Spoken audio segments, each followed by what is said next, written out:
was dancing with my darling to the Tennessee waltz when an old friend I happened to see.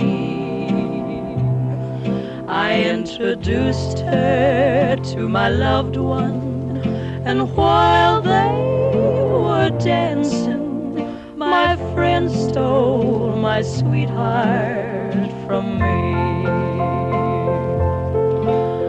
I remember the night and the Tennessee waltz.